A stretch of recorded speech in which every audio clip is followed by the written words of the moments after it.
mature audiences. The views and opinions expressed on this show are those of the speaker and do not necessarily reflect those of the PFC Entertainment Network or any of the affiliates that make this show possible.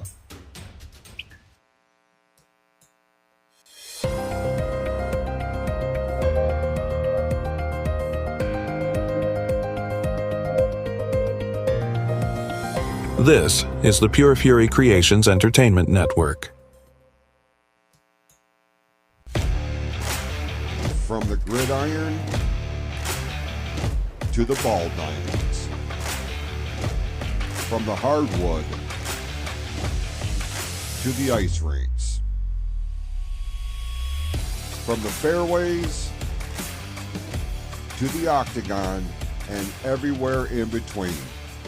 If it makes headlines, it's fair game on the Sports Reel podcast on the PFC Entertainment Network.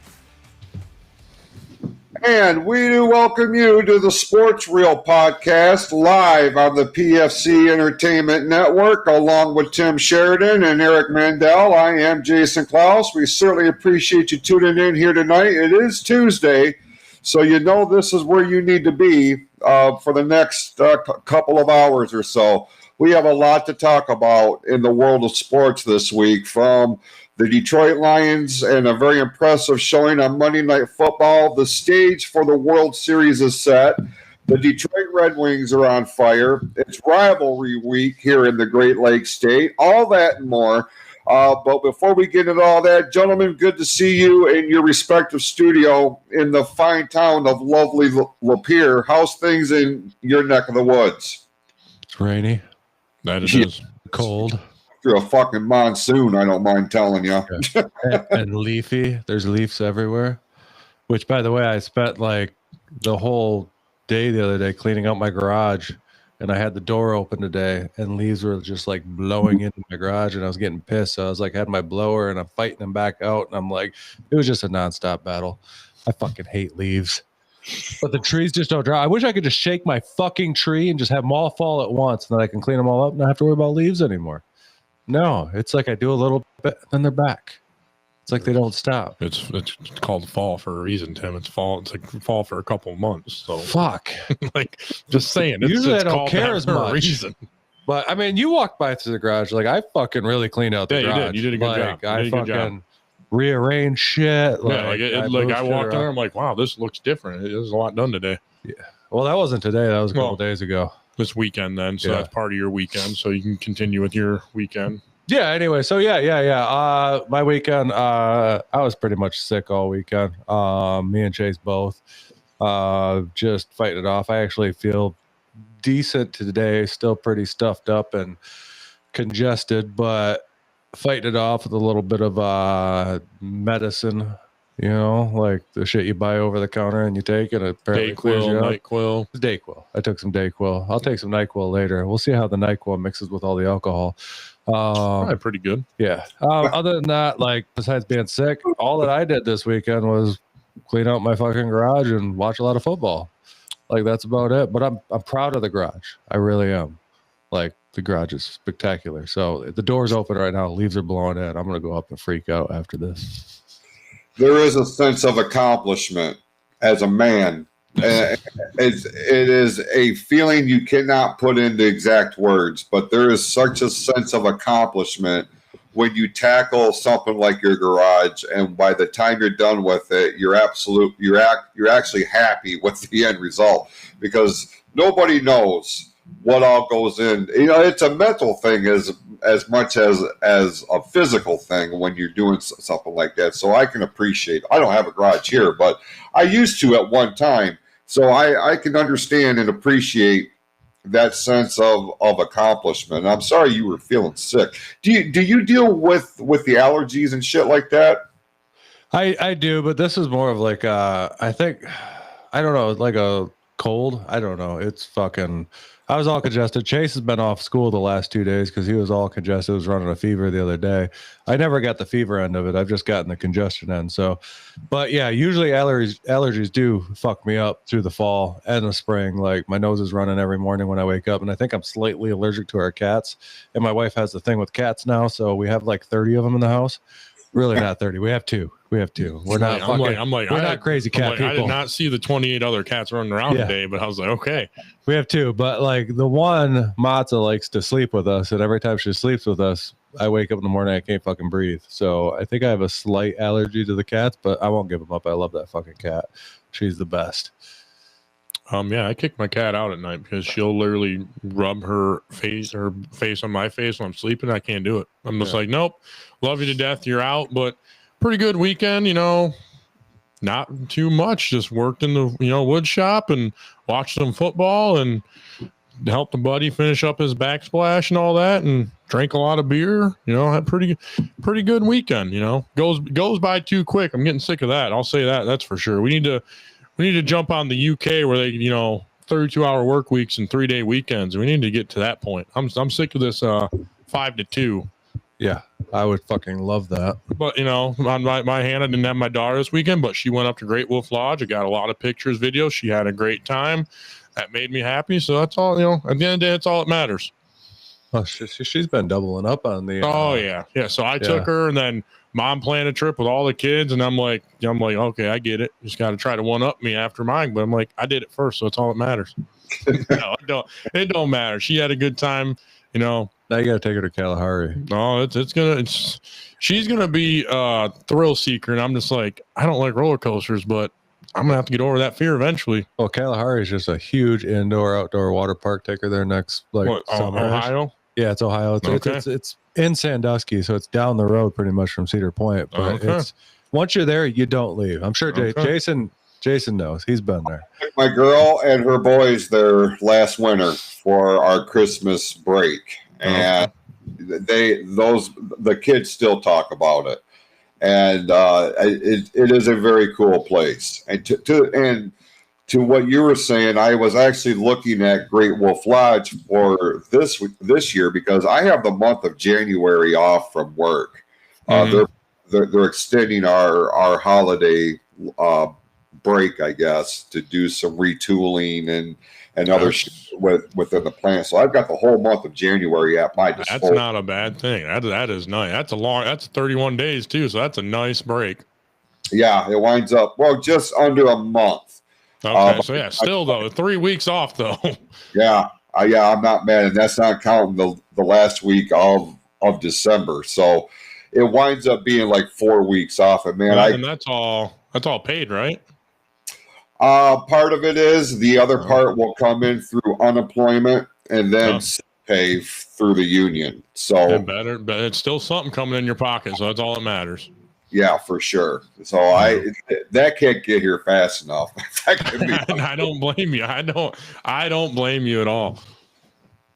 But we did post the link in the live chat if you're watching us through Facebook, because this is being simulcast on Facebook, YouTube, and of course here at Riverside.fm. If you want to be a part of the show, you can click that link and it'll bring you into our waiting room. I hit the button. Boom, you're on the show with us. Or you can correspond with us through traditional chat through Facebook. Because there's a lot to talk about. We're going to be covering the entire spectrum here. I feel like between baseball, football, hockey, the NBA season is here. Big golf. Yeah, I can't forget golf. Tim's, you're not going to let us forget about that. I don't have a Tim's 2 minutes of golf on this one. Never mind. That's even a better episode. We're kind of in, like I said last week, we're kind of in a lull. Like the DP World Tour, Tommy Fleetwood just won some shit. I posted that on our page, but PGA is kind of in a lull right now. It's kind of the off season right now. So in a couple of weeks, when they start picking back up and the big boys start playing again, we'll start getting back to golf. But for right now, I apologize to all of our golf fans. As you know, there's not a lot going on right now. As soon as there is, I'll be right back on top of it. But let's get into this World Series matchup.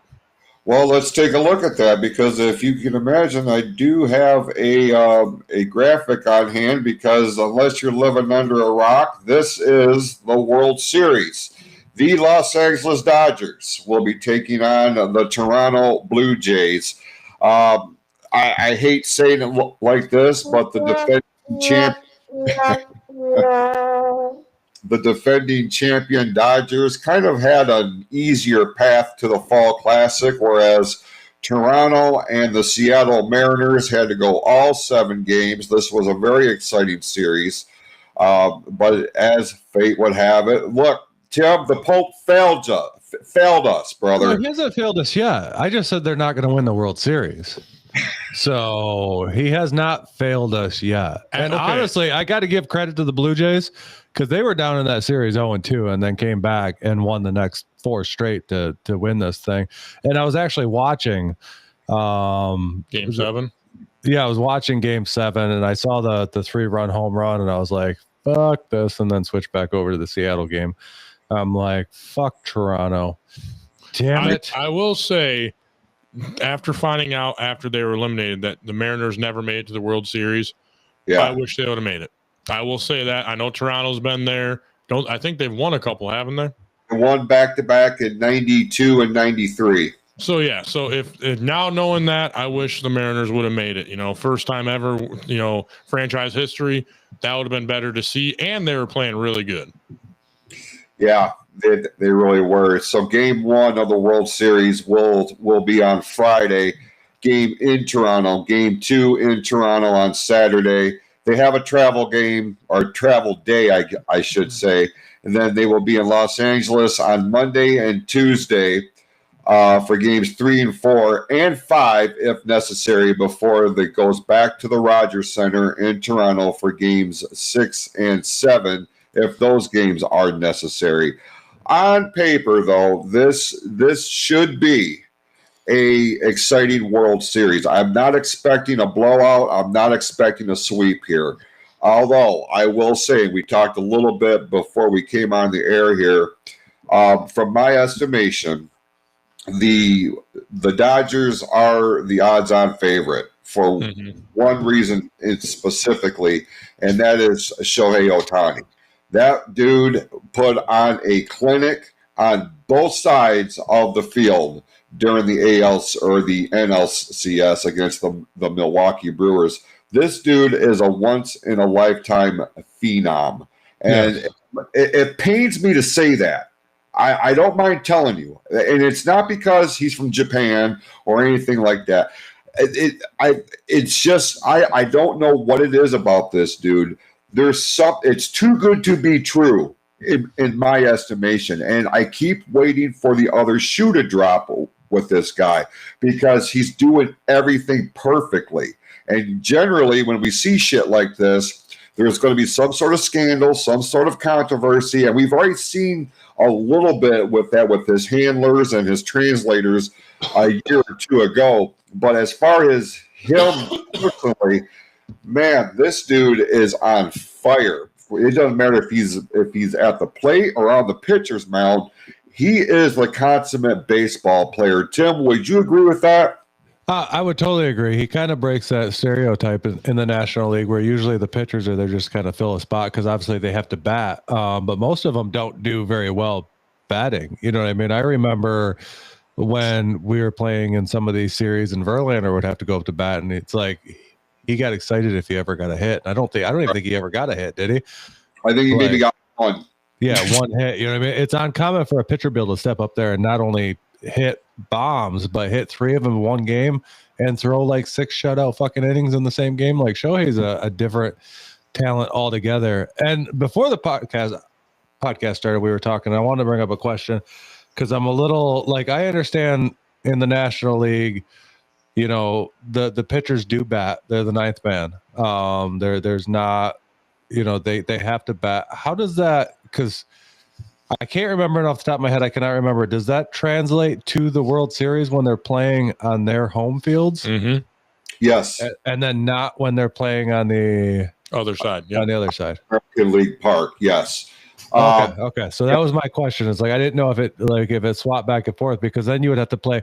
Obviously, Shohei's dangerous no matter whether you just stick him out there to bat and be the designated hitter, or you have him bat and pitch. Like he's dangerous either way. But that will kind of tell you which games they plan on having him pitch are going to be the ones that are so at home for them. I do have a question for you, Jason. Though, Mhm. so how Toronto's in 1 and 2, and then 5, 6, and 7, can they still choose for him to bat even though he's pitching, or is that not allowed in the ALS? Yeah, that's a good question. No, like, if he's that good, I'm like, can you still choose him to do that? He could be in the lineup as the designated hitter in the American League Stadium. Yes. Okay, so Could he pitch also, is his question. Yeah, they could put him for one game as pitching, but still put him as a designated hitter, correct? They could, yep. Okay, so if they still wanted to use him, because I was sitting there thinking, I'm like, Toronto might have the edge, because I'm like, 4 games are there to their 3, they could keep him out, off the mound. But if they choose to, he could still at least pitch maybe game 1 or game 7, if it goes that far. This is where we're going to see, and I'm going to tell you this. This is where we're going to see the 2 managers of these clubs really excel. Dave Roberts does not get enough credit for his genius. That, like, say what you want about the Dodgers. A lot of people have an opinion about them. And I mean, I do too. Everyone has an opinion about everything. But I have to look at what he has done for this team. And he has been a masterful manager for Los Angeles. Mm-hmm. And when you get into a situation like this, now that he has Ohtani, this is where you're going to see his brilliance come to light. And Toronto, Toronto is dangerous, and we've said that for at least half of the regular season. They weren't making a lot of national noise, but they were slowly but surely establishing themselves as a legitimate threat, and we've seen that in the playoffs here. Like you guys, I was pulling for the Mariners because I wanted them to get to the World Series for the first time in their history. It just was not going to be. But Toronto is Toronto stacked, man. Like they really are. They got Max Scherzer. They got George Springer. George Springer was the decision maker in Game 7. Like if he had hit that 3-run shot, we wouldn't be talking about this right now. We would be talking about a Seattle and LA World Series. George Springer, I mean, that dude has been clutch. Back when he was with Houston, he was clutch, and now that he's here in Toronto. And when you look at these lineups, they are very evenly matched. The advantage, again, because of Ohtani and what he can do, it does go to a little bit in LA's favor. But if anybody is thinking that this is going to be a sweep, I would be stunned if that's what we saw. Well, the way Toronto came back against the Mariners, you lost 2 at home, and then you're going to Seattle, which Seattle's not an easy park to play in, and then you won 2 to tie up the series, and then you forced the Game 7 and pulled it out. Like they never gave up on themselves, and that for a team going into what they're going into, that's scary to face. Because you're facing, like you said, Ohtani, a pitcher, the guy can hit, and LA's pretty stacked. Both the managers are literally going to pull out their best cards this series because it's all or nothing. So it's going to be very entertaining World Series if I hope so, and I think so. I also wonder with Seattle going so deep with Detroit in that divisional round and then coming back out and then taking Toronto. They went 7 games in this last one. Why the Dodgers were sitting at home being comfortable going, we're ready for this next series to start, and there's still games being played on the other side. I wonder if going that deep is really going to affect him, because I wonder if that's what happened to Seattle. Seattle went so deep against Detroit, especially with that rotation, and that last game going to the what is it, the 15th inning? Yep. Yeah. Like to come back out and actually win those next 2 games in a row were pretty exceptional, because I didn't think it would happen, but I'm just wondering if that finally caught up to them in that next 4 games. And I'm wondering if that's going to be a similar situation with what happens to Toronto. Obviously, the Dodgers, you bring up the Dodgers and the manager out there. It's not hard to be that good when you have unlimited payroll and they just dump as much money into a fucking team as they need. They can get anybody they want. You know what I mean? It's essentially a super team, in my opinion, and that's why I don't really like him. But I do like Ohtani. I think he's a generational talent that is a Hall of Famer already. He's not even that deep into his career, and he's a Hall of Famer already. But it's not hard when you got that much money to sink. I'd like to see what he does if he was in charge of a payroll like the Tigers. Tigers have one of the lowest payrolls in baseball, and I blame that on the fucking Illiches. Like, if you want to win, spend some fucking money. It's the same thing with the Red Wings. Even though the Red Wings are hot right now, we'll bring them up in a little bit because I have some questions to ask Eric about them. But you want to show me your skill, do it with a team that doesn't have a lot of money. I mean, there was a whole movie based off of that, and we all love that movie. But and also the one thing the Dodgers have compared to the Blue Jays in this, other than Ohtani, is the Pope. I knew it was going there. So I still say there's no way the Blue Jays are going to do it. Pope is going to sprinkle some Tom Cruise magic or voodoo on that shit, and the Dodgers are going to win another one, and they'll probably continue winning them every year until somebody dethrones them. Because that team just has unlimited funds, and they have the best player in baseball. Well, I'm just hoping now that the Blue Jays win it, just because he brought up the Pope now. So I'm hoping for the Blue Jays to win the World Series. But that also brings me to a point, is how you said, spend some fucking money. Did you hear how much they are off from Screwball to sign him? Well, I don't know. Did you hear the number? The first things that were coming out were they said they were like $250 million short from what he wants. He wants a 10-year deal. They offered him $50 a year, but they only wanted to sign him for $5. Oh, so they offered him $250. See, I didn't know how many years though. Yeah, I didn't know that. Yeah, they offered him $250 for $50 million a year, which would be phenomenal. He wants $5. That's not bad. He wants $500 for 10. Is from what I'm hearing. That's not horrible. It's a hard stretch to sign a pitcher who's had 2 Tommy John surgeries. I brought this up for 10 fucking years. I love Miguel Cabrera. We did it for Cabrera. We signed him to a 10-year deal. Those last few years were pretty rough for the team. I wouldn't have traded him because I'd rather have Cabrera on that team. Even though he wasn't doing as hot, he was still, he was a figure in that locker room and in that bullpen. Or not bullpen, but you know what I'm saying. The dugout. He was a figure in the dugout to kind of steer these young kids in the right way. But a 10-year contract on a pitcher who's had 2 Tommy John surgeries already is pretty. At $50 a year is fucking crazy in my opinion. So then, do you go this route? Do you hold on to him next year and see what kind of trade capital you can get, or do you go all in and get some bats and get another pitcher like him? Because all you need is one more. But you got to spend the money on the bats, and then you push for a World Series hard next year, and then you let them walk.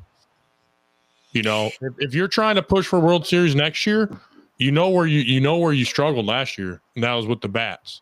So do you go get 3 or 4 more bats, and then another good pitcher that can take his spot after he leaves? I think that's what you should do. Hold on to him for that 1 year and see how the season's going. If it's not going too good, you'll still get something to trade for him. You'll still get something out of him. You won't get anything at the end of the year, though. No, the trade deadline will hit there. But yeah, I see what you're saying. But still, you'd hold him till the trade, because honestly, you could get a team. So like say Seattle that was pushing hard. That's what I'm saying. You hold him till the trade deadline, and then get rid of him. Then and then if you're not doing as hot and you're not on a run, then you possibly use them at that point to get other players. Yeah. I don't agree with paying him 50 for 10. 50 for 5, fine. You know what I mean? I'd even go 60 for 5 if that fucking meets his fancy. Make him the highest paid player in baseball. Throw him 65 over 5 years. But a 10-year contract would bite us in the ass. Yeah, but throw him 65 for 7. I don't even know if I do 7, bro. Jason, what are your thoughts? Yeah, Jason. there's so many variables, and you guys laid them out here. There's so many variables that have to be taken into consideration in real time. Right now, if we were to, I'm annoyed by this because I look at sports in a different light. I look at it from a sense of loyalty. The Detroit Tigers gave this guy the opportunity to shine on a global stage, and he has become the best pitcher in baseball. Okay. Yeah. He's probably in the front runner spot to be the Cy Young Award winner.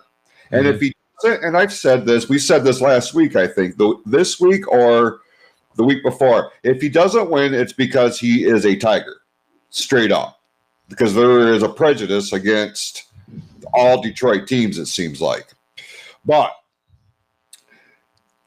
I think if I'm running the shots here, if I'm calling the shots in Detroit, I'm keeping Skubal going into this next season, and we'll see how the season is going up until the trade deadline. But I can tell you this, no matter what, there ain't no shitting way I'm signing him for 10 years.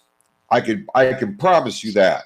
But the team that will, and they're going to be the ones that make the biggest splash for him, is going to be New York Yankees. I knew you were going to say that.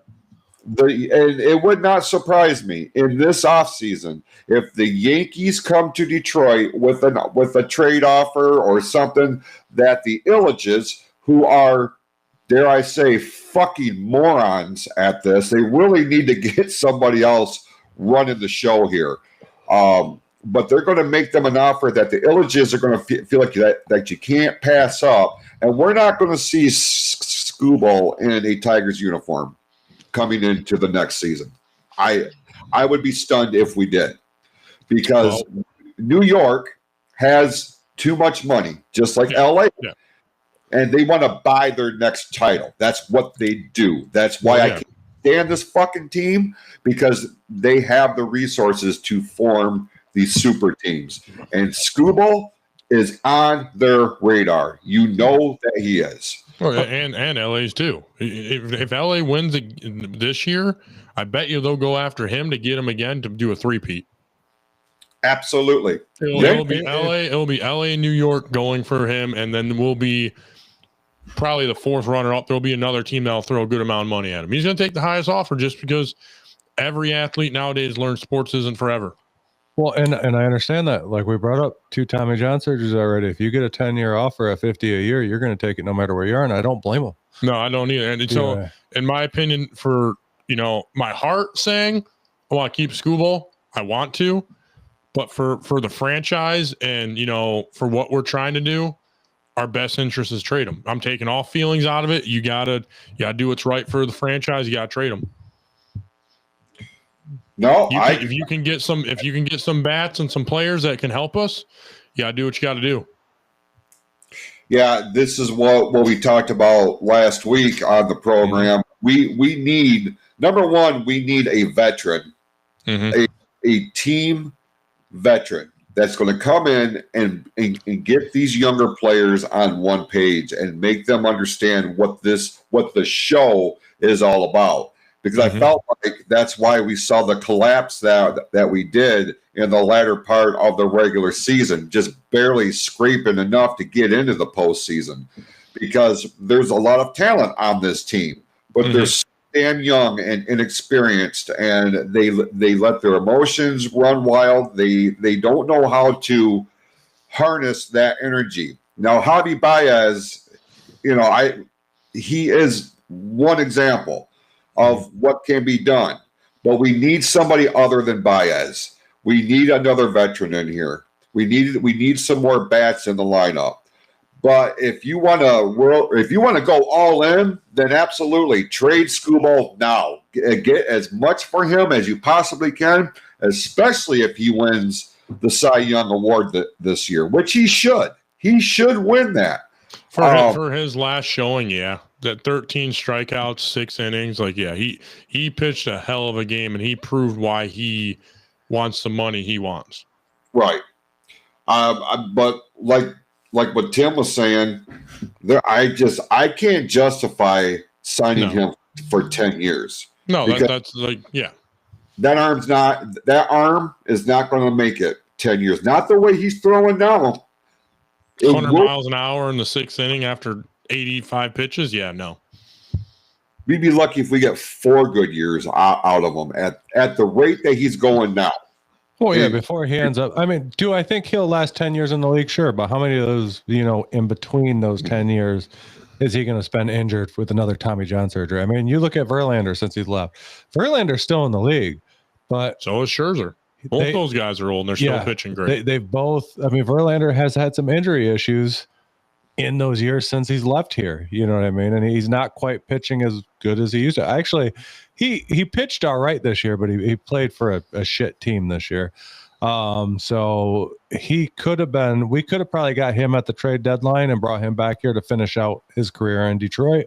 I don't know why they didn't. The Illich's, he would have been a nice piece to run out there on top, because I think our rotation was a little soft besides Skubal this year.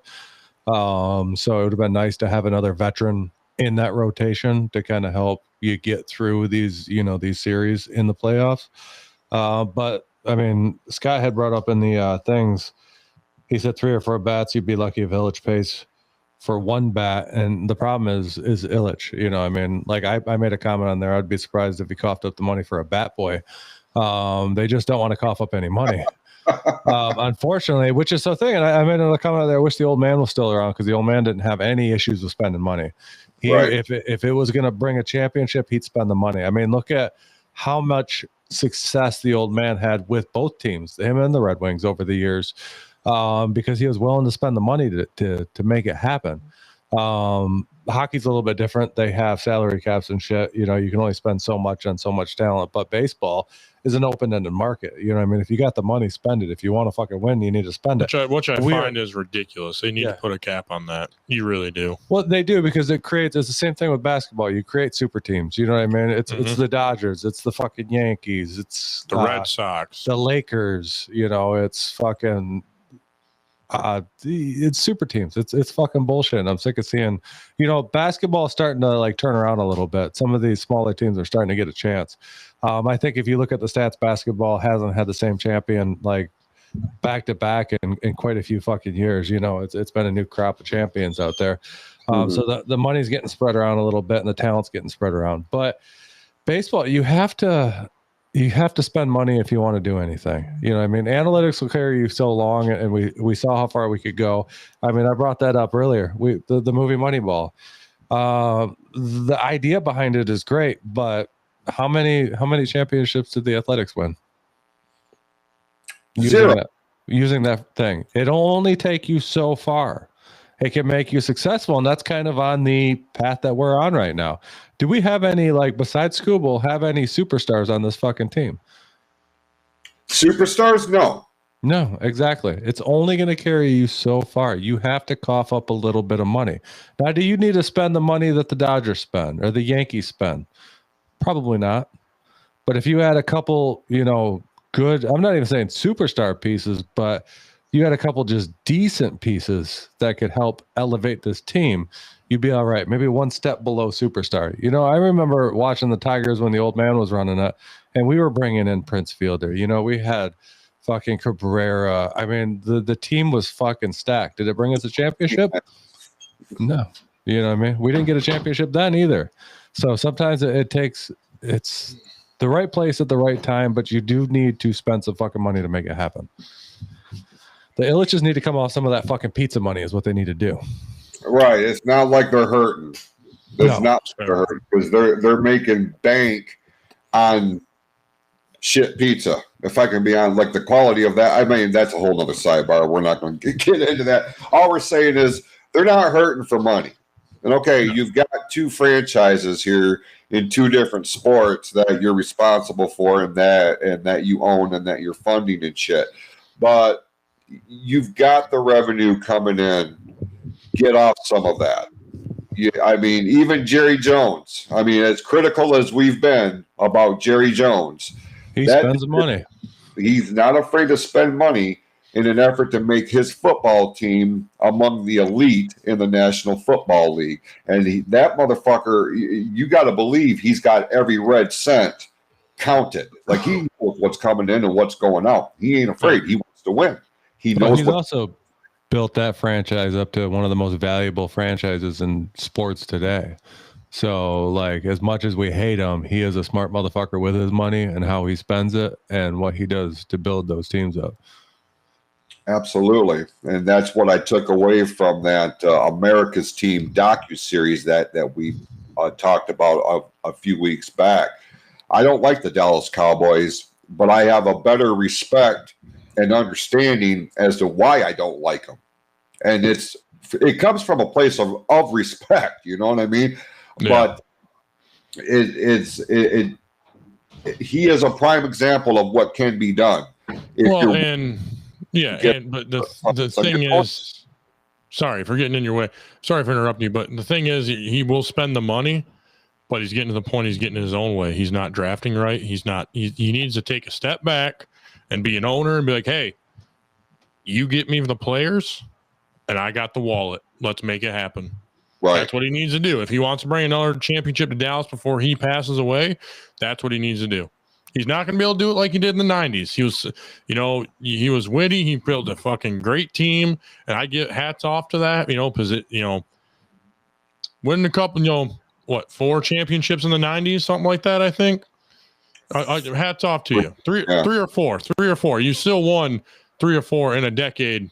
That's pretty good. That's hard to do. For sure.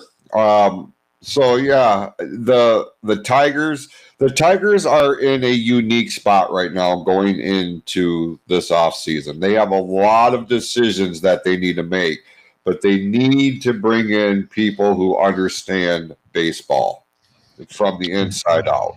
Yes, to make these decisions. Yep. They really do.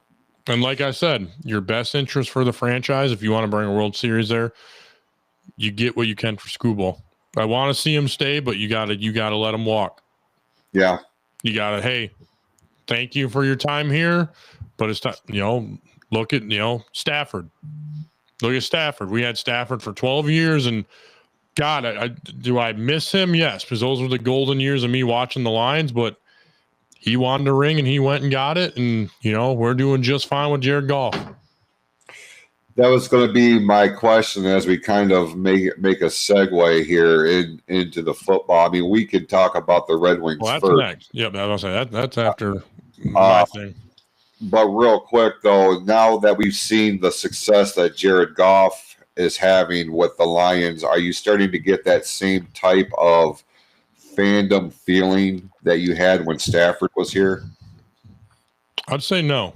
Just because watching Megatron from 2007 to when he retired, that's like when I was all in. I watched the 0-16 season and then watching them build it up and all that. So like I remember the old guys I worked with at the golf course. Oh, you're too young. You got a lot of hope in you. You'll learn. And do I love watching the Lions? Yes, but still I'm not the edge of my seat. I'm not, paying attention to every little detail. I'm still a fan.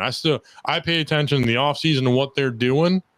It's just if I got my daughter, don't fucking look at me like that. I'm going to play with her. I'm not going to, like last night we were playing. She's got a little bluey scooter. killing me because she don't know how to push it yet. So I'm pushing her up and down the hallway, but I'm paying attention to the game. Right. I'm not like, I got to watch the game. Dad wants to watch the game. You're only 2 once. I can watch football every year. Fair enough. You gonna talk? No, you tried to play the fucking game where you turned my fucking mic off again. Damn it. I'm like, what are we talking about right now? Like, I walk in, we're talking baseball, I come back down, I hear Lions and I hear Jared Goff. So I got to raise the Jared Goff jersey up because he's the fucking man. That guy's doing things in this league that people don't even give him credit for. If you look at the top of the statistics, he's leading 4 out of the 7 categories right now. He should be he should be MVP consideration, but nobody's saying his name. Everybody's saying it's Detroit. That's why. Everybody's saying Baker Mayfield, who got shut the fuck down last night by the fucking Detroit Lions secondary, who was all backups, by the way. Like Most those of them, guys, yes. the majority of them, the secondary was all Yeah. backups. Yeah, I know. But We did not have one starting DB on the field that started this year. I know, but we got other stuff to talk about. We'll get into that. But Are we still talking baseball? no, we're getting ready to talk about the other Eldridge team, and that's the Detroit Red Wings that are 5-1 right now. Let me give you a song. Uh-oh. Oh, that was the wrong button. I'm sorry. No, that's not you. Oh, that kind of works. Yeah, I'll go with that. Whatever. Eric's bringing the NHL to you, motherfuckers. We should have rehearsed this before we just started, pushing buttons. But I like it. But the Detroit Red Wings are 5-1 right now, and they beat the Stanley Cup champions, Florida Panthers, and then they beat Tampa Bay, and then you beat the runner-ups, the Edmonton Oilers, and very tough games. They have surprised a lot of NHL insiders right now. Knowing, Eric, that you are going to be our NHL correspondent on the show, which we were seriously lacking last year. I wanted to make sure I did my homework. So I've been watching a lot of the NHL specific shows and programs on ESPN and things of that nature. Because I am a hockey fan. I am much more of a hockey fan than I am a basketball fan, but that's neither here nor there.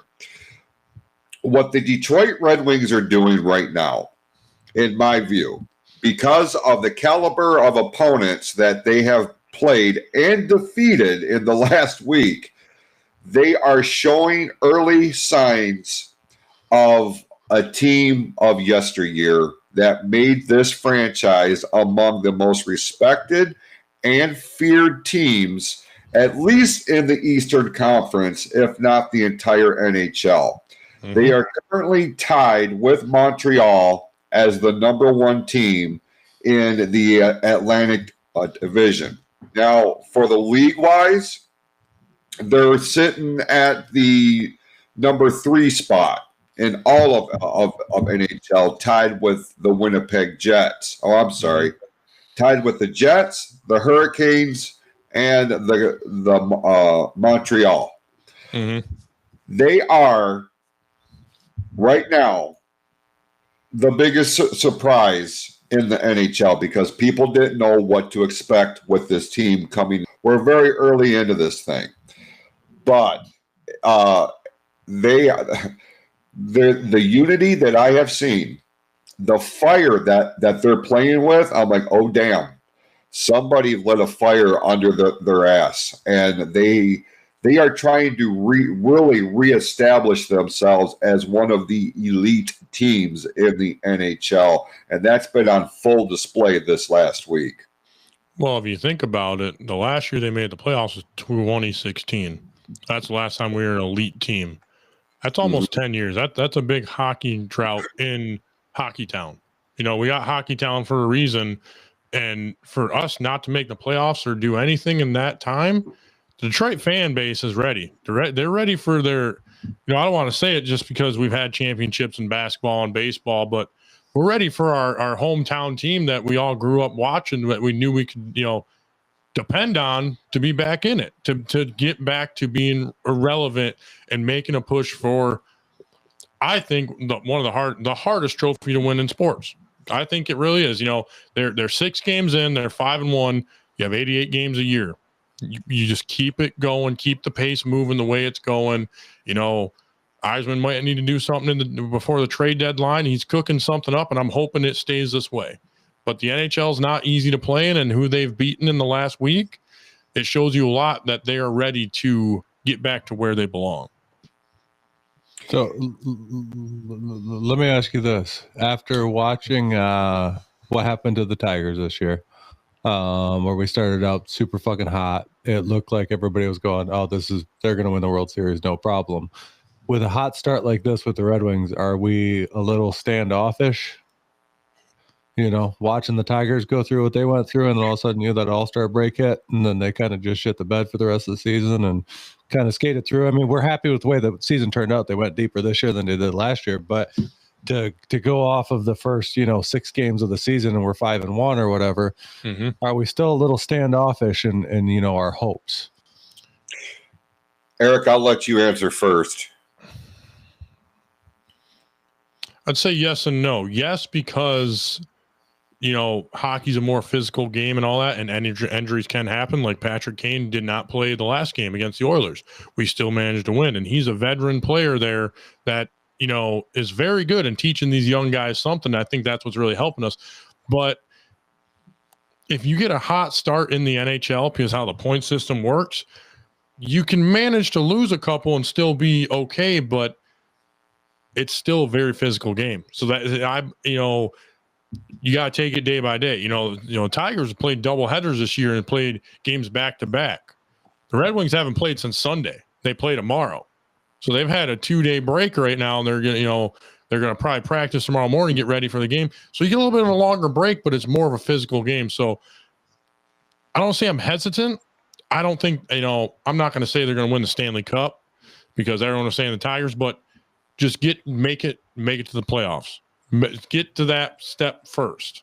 You got to make it through 88 games, make it enough where you can get enough points and make it to the playoffs and go from there. As soon as that playoff starts, season just started again. Those 88 games are out the window. The one that matters is right in front of you. Who you got? I could not agree more.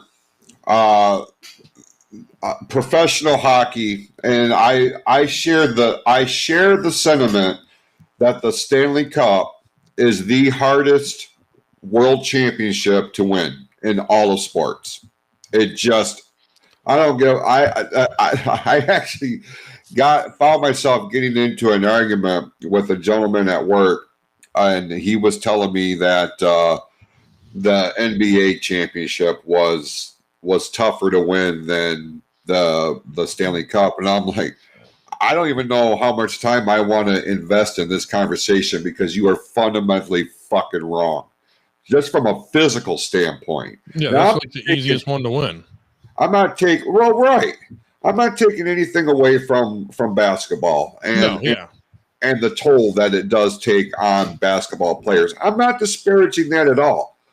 But what I am saying is you are looking at a sport where guys are flying around on ice with ice skates on, carrying a heavy-ass stick, trying to get a puck in the net, and you're slamming each other into the fucking boards, slamming each other into the ice.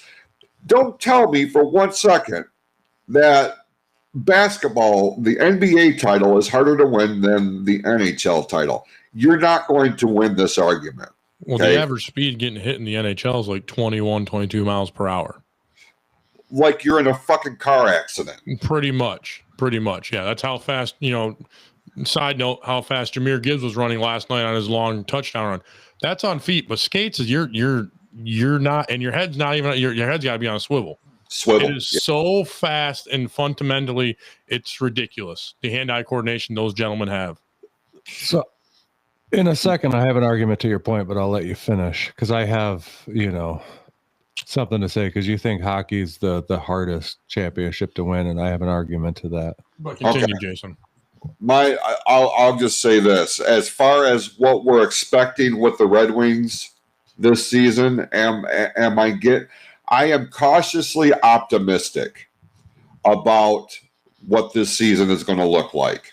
Because like Eric was saying, the way the point system breaks down in the NHL, they could, although it's not favorable, they could go on a minor losing streak and still be in a decent spot.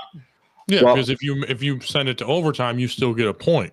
There's still ways to get points and build your lead, but it's if you're losing streaks, unless you're going to overtime every time, you're not going to have as much headway. You can go on a little minor losing streak, but you got to pull it back around and get back to winning.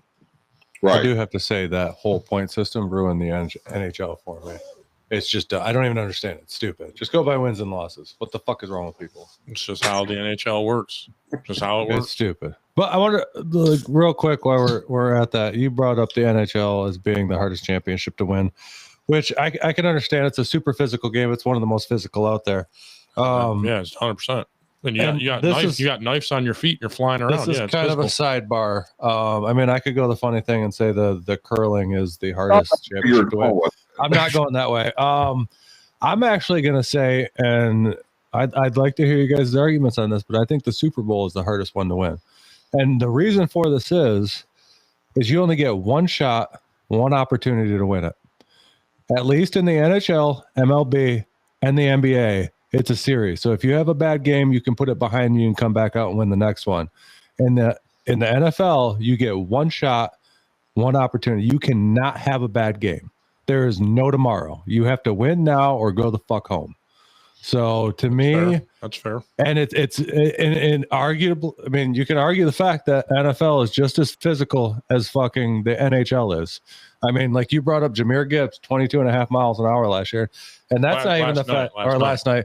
That's not even the fastest run this year. No. These guys are hitting each other constantly at 20-something miles an hour. Full force. So reality, then the NHL is probably quicker than because you're on ice. Yeah. So you only get, in the NFL, you get one opportunity. If you have a bad game, you're fucking done. Go home. That's it. Like, you cannot afford to have a bad game. So I would say that is probably the hardest to win. But if we're talking about all sports, I'd have to say winning a major in a golf tournament is probably the hardest to win out of any of them, because you have to play consistent through an entire 4 days, and not too many people have that opportunity. And that's why, you have the Tiger's only won 15 of them in his whole career. You know what I mean? You're talking about a fucking 30-year career. He's won 15 majors. So that is probably just as hard. It's just not as physical as hockey, football, you know what I mean? Or even what basketball used to be. My argument, like why I hate basketball now, is because back when we grew up watching basketball, it was a very physical game. And now people just stub their toe and they're out for the fucking season. You watched the gold. You guys grew up in the golden era. You watched the Bad Boys. You watched Jordan. You grew up in the golden era of basketball. Yeah, you guys seen what basketball should be. Yeah, pretty much. Could be. Yeah, that. But your argument, yes, I would say with that, there's only one game to win it, but you're only playing 17 games compared to 88 or 100 and some odd for baseball, or 82 for basketball. So yes, your opportunity is smaller in football because you only got one game to win, but the toll of playing 88 games in the NHL, if you're not playing through a pretty serious injury in that, those Stanley Cup series, you're one lucky motherfucker in my book, because you're probably beat up to no end. Oh yeah, I'm sure they're beat up, but I'm not arguing that. That wasn't my argument at all. So that's why I just feel like the NHL is harder to win, because you have so much, and that's not including the path to get there. Just playoff. If you watch the Red Wings when I was growing up, playoff hockey's different. Oh yeah, people are going faster. It's physical. Yeah, like you're hitting people a lot hard. Like everything's on the line. You lose one game, it could set the whole series up. But as opportunity, I would agree with you, Tim. Probably the NFL is harder to win because you have one game to win it. But as a toll on your body, I still think it's the NHL. Jason, what's your thoughts? That's my perspective. Is I'm looking at the physical toll. And when I make the claim that the Stanley Cup is the hardest championship to win in major sports, it's from the physical toll of it. Take nothing away from football, because those guys are slamming the shit out of each other. And these are also, Paul, not to interrupt you, hockey players are nuts, because there's I think 4 years ago that I think the guy from Dallas Stars had a heart attack on the bench and then still wanted to go in and play. Yeah. Like they're built different. They're like, oh, I'm alive, I'm okay, can I go play? Like they don't care about their bodies at all. Right. No, 100%. And I'm sure skill-wise, oh yeah, it would be tougher to win a major championship on the PGA Tour. Oh yeah. Okay. I get that. I guess I'm talking more of the physical aspect of it. Because, yeah, in the NFL with the Super Bowl, you're one and done. I totally agree with that. I respect that. But when you got to put your body on the line like NHL players do for a series of games, I don't know, man. Like when you combine the physical aspect plus the skill aspect, in my view, I just don't see a harder championship to win because there's just so many factors that have to be taken into consideration. Also, like when it comes to Stanley Cup time too, a lot of those players are laying down to block shots, getting in the way. And you see a lot of players take them to the face and they're getting stitched up in the locker room, coming back within 10 minutes later, ready to go. Could you imagine how much more physical they would play though if it was one and done? And it'd probably be the same. I think they'd play harder, to be honest. Who knows? But that's an opinion based thing. We don't play in the NFL or NHL or anything like that. But you know, like, and then you look at the physical aspect because it's a hard argument to go. Yeah, hockey goes 80 something games. I believe 88, right, Jason? Yep, 88 plus the postseason. Yeah, you're adding games onto there. Imagine if the NFL. And there's arguments. The NFL wants to go to more games than 17 at this point. I think 18 now. They want to go to 18. They'd like to have even more and more. But the physical aspect of football adding up to past that amount of games, could bodies even hold up to that? Like, well, that's people don't realize how physical football is. Like hockey is physical too. And I give them all the credit in the world. Like it's super fucking physical and they can play 88 games at that level. It's fucking crazy. Although hockey from mine and Jason's day, like growing up watching hockey, is completely different now. Like it's toned way the fuck back compared to what it used to be. It used to be 100 times more physical. And now like it's way less physical now than what it used to be. So to me, watching it is almost like watching basketball back when I was growing up compared to watching basketball now. It's gotten a little soft. And I understand it. I mean, we know more about concussions now than what we did at that point in time. Same thing with football. We can make that argument. Our football's getting a little soft, even though it is, but it isn't. You know what I mean? Like, well, that's why you got sorry to interrupt you, but that Green Bay Packers dude, like 87, that has the giant thing on his helmet, is doing great for Green Bay, but he has that cushion on his helmet. And I think it's hilarious. Yeah. Every time they show him because his head just looks huge. Yeah. There's quite a few players doing that now in the NFL. But I mean, we know so much more about concussions and CTE now. Yeah. I mean, you look at Cam Scatterbo. That guy has CT. There's no way he doesn't. He's too crazy. I don't even know if he should be allowed on a football field, but I love the guy. But yeah, like we understand so much more about it. And that's why these contact sports are becoming less physical to try to cut back on some of this. But then these guys, I mean, the Lions don't give a shit. They're going to go out there and give everything they got every fucking play. Yeah. If they walk away from that play, they're happy. If they don't, they're still fucking happy. Like they'll give everything to this fucking team. And that's out there to Dan Campbell because his players would die for him on that field. And you could tell every play that they would do it. And that shows you the sign of what kind of coach he is. And Dan Campbell will put you in the universe one day. You'll be on this podcast with us. But yeah, like I understand your guys' thing with the NHL being, the hardest one to win. Yeah. I mean, we see your point too. Like, 100%. It's a give or take. Like how would the NFL be if it was the Super Bowl was, a 4-game series? You know what I mean? Like, that'd be nuts. It would be crazy. Nuts. Could any of those players even make it to that 4th game? You know what I mean? As hard as they would play, or would they kind of, back off some plays because they go, not having a good day today. I can make it up tomorrow because I can still live on now. Yeah, I can still live on to tomorrow. You know what I mean? I got you. It's a weird one. NFL is completely different than every other major sport. It's in golf, even golf. You have 4 days to make your low score. Yeah. In these series with everything besides the NFL, you got 4-game series. You know what I mean? Like if you have a bad game, you can make it up and play the next 3 tight. It's not going to end your life to have one bad game. But the NFL, if you have your quarterback has a shit game, you're done. You're going home. Well, if I'm right, Jason, isn't every Stanley Cup playoff game of 7, or is the first one game of 5? No, they're all best of 7.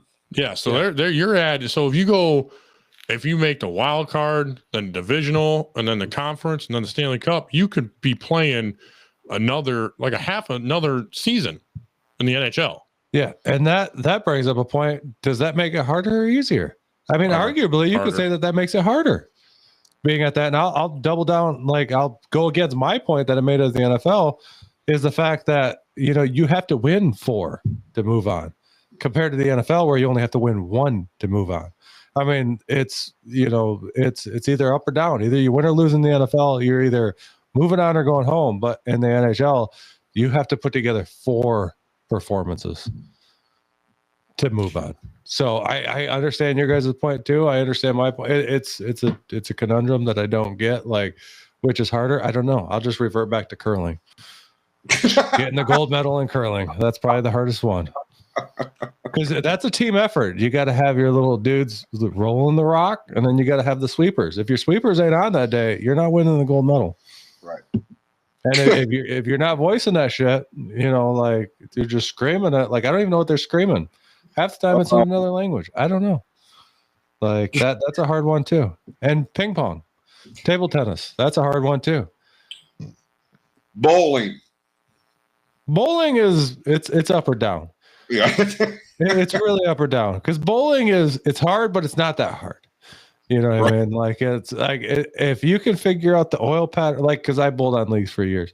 Like, if you can figure out the fucking oil pattern, you can roll the thing, but then you have to adjust for it halfway through the thing. A lot of people don't understand the adjustment halfway through, your round that you're playing, because the oil moves, so you have to adjust for your pattern, and try to get, and like it's all different. So yes, that is hard too because there's a lot of adjustments needed.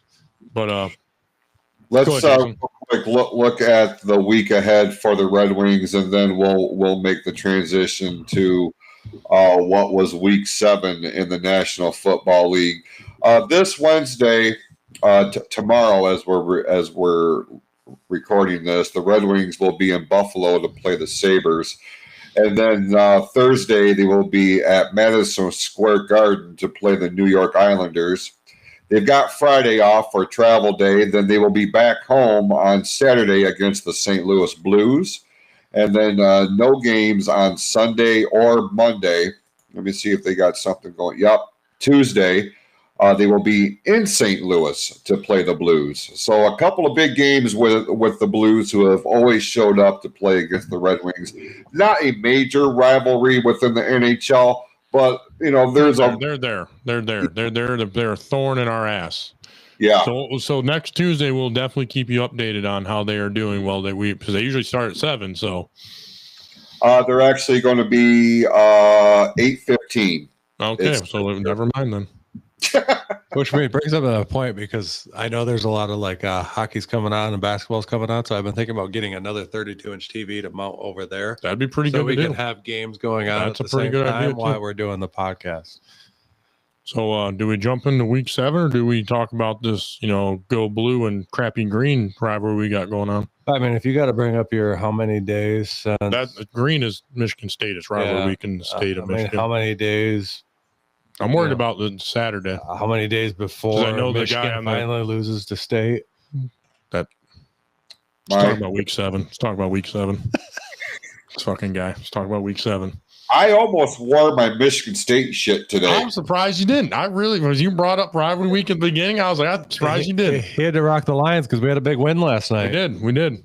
I did. We did. Win that a lot of people weren't thinking we were going to win because we were playing the super hot fucking Tampa Bay Buccaneers. Well, let's hear Baker Mayfield has a fucking, and I brought this point up at work the other day. Baker Mayfield's playing his lights off. Baker Mayfield's only leading one category out of the 7 that I brought up the other day in statistics.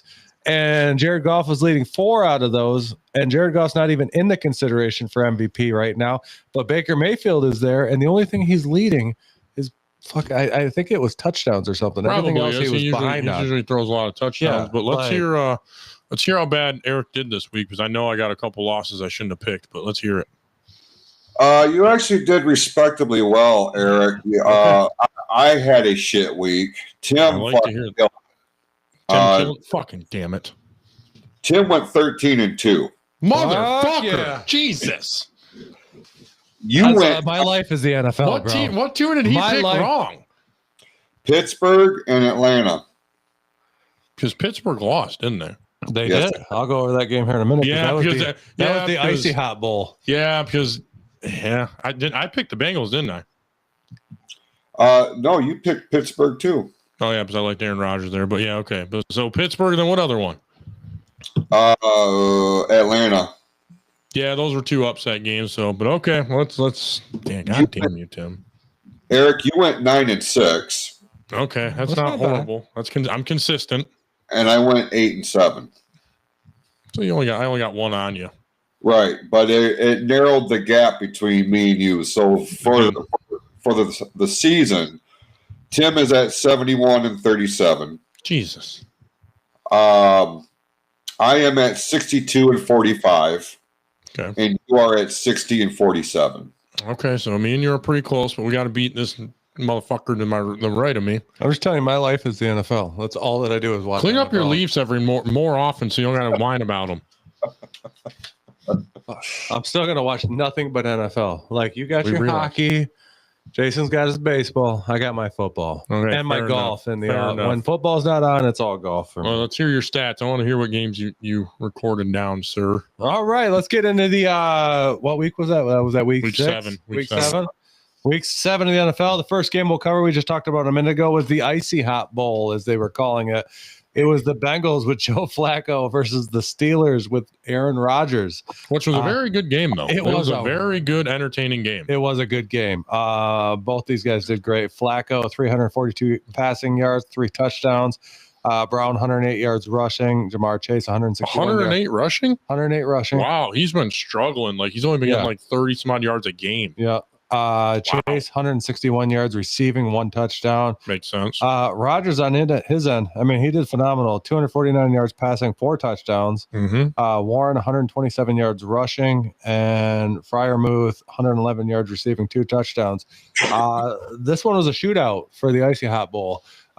These both guys in their fucking 40s come out there and just show it up and have one of the most exciting games of the week. It was a fun one to watch. I can't complain. Other than that, this is another game that I think both of you guys might have picked wrong, and I picked right. Was the Rams 35 over the Jaguars 7. Well, yeah, we definitely wanted Jags, because usually they play, like every other year, they played very good in London, and they just did not show up against the Rams. The Rams definitely stole the spotlight and kicked their ass. Stafford, man, Stafford's on a different level this year. 300 some odd yards? No, actually, Stafford's only 182 yards passing, but 5 touchdowns. Yeah, 3 of them were Devontae Adams. Yeah. Williams, 54 yards rushing, and Devontae Adams didn't even lead in receiving. He had 30 some odd yards receiving. Yeah, and they were all touchdowns because Parkinson's got 47-yard receiving. He left in receiving. Yeah. Lawrence went 296 with 1 touchdown. ETN went 44 yards rushing, and Travis Hunter finally stepped up and had over 100 yards. And he got his first touchdown too. I drafted him in my fucking fantasy league this year, and everybody was like, "Oh, you got Travis Hunter? He's gonna be good." No, he's been shit all season because he plays more defense than he does offense. He needs to figure that out. Yeah, he got 101 yards receiving and 1 touchdown. Their only touchdown. Yeah, the Bears on a fucking 4-game winning streak right now. They went 26 over the Saints at 14. It was the Saints, not much to ask for. Williams, 172 yards passing.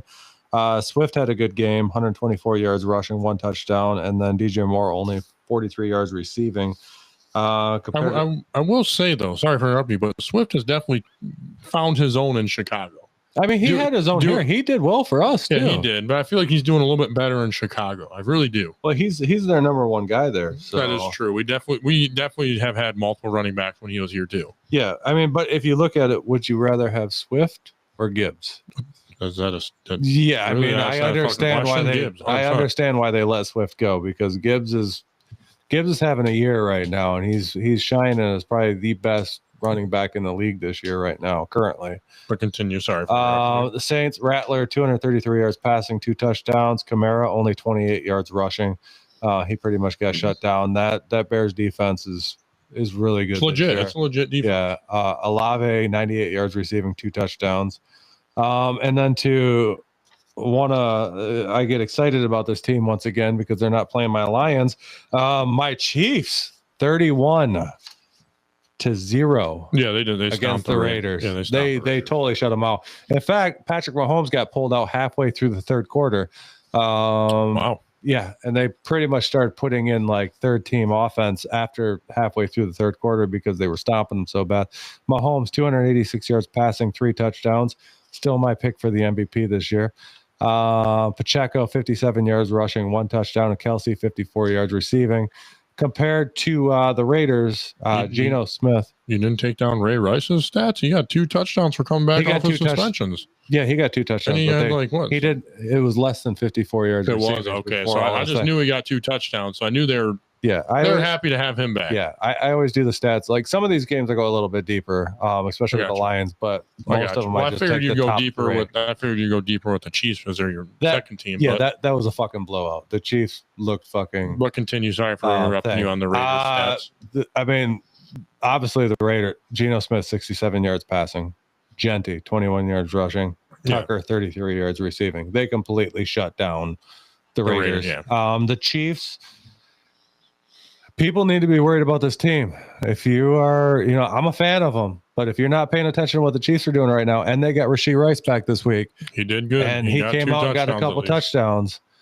The Chiefs are my pick to go to the fucking Super Bowl for the AFC this year. I think it's going to be the Chiefs Lions. That's fair, Scott.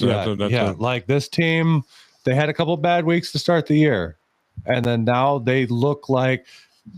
Fucking Patrick Mahomes is playing like 2019. There's still 10 more weeks. Though. He's playing like early Patrick Mahomes right now. He's running the ball. He's their leading rusher right now. That's for the whole ridiculous. Team. Like he is playing like old school Patrick Mahomes. Like he's just he's going for it this year. I think he knows. I think it comes down to he knows this is Kelsey's last year. I'm just gonna say this is Travis Kelce's last year. I think he wants to win it as bad for Kelsey as Kelsey wants to win it for himself. Like, I think they want to win the Super Bowl this year, and I think they have a good chance to do it unless they meet up with the Lions. But we saw what they did against the Lions, but I don't think they'd be able to do it again. Moving on from that game, Eagles 28, Vikings 22. Did you guys both pick this game wrong? Yep, we both picked the Vikings. Minnesota.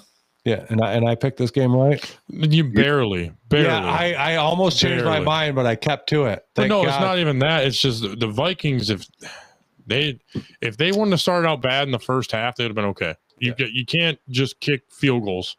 Well, that's also just like I seen the interview with T.J. Hawkinson, how that catch he had in the end zone wasn't a catch. He literally said, "I don't understand the catch rule anymore." I don't understand it either. So it's like, for a player to say that in the NFL, what you really looked at it looked like a catch. Yeah, this takes me back to week 6 with a game with Chicago that looked like a fucking catch. That a ball was called not caught that never touched the ground compared to Travis Kelce's ball that did touch the ground.